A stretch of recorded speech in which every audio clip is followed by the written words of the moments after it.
So I'm going to be talking to you about demystifying Industry 4.0.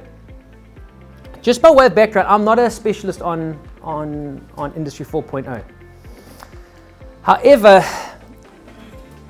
I was given the daunting task a few years ago of leading the team that would develop the new South African Automotive Masterplan.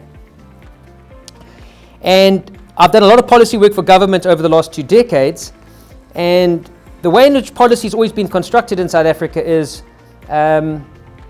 we have a problem, the policy is not delivering what it's supposed to deliver, can you please review the status quo and come up with a set of policy recommendations on fixing the problem and taking the industry forward. Difficult enough, but at least you existed in the here and now.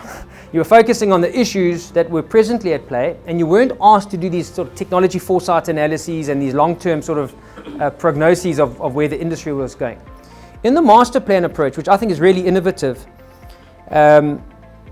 you start by defining an endpoint in the future and you work backwards from an ideal. So we copied the Asians. A number of Asian economies have these master plans where they say we're not focusing on where we are now because we're not happy with where we are now. We're going to focus on where we want to be. We're going to get consensus on where we want to be. We're going to test the reality of being able to get there. And as long as it's a bit of a stretch, that's fine. If it's implausible, then it's not fine. So you define a future state that is plausible if we got to act together and we operated in concert with one another to achieve it. And we've got the best chance of realizing an appropriate policy set of interventions then on the basis of where we want to be rather than fixing the obvious thing that's wrong now.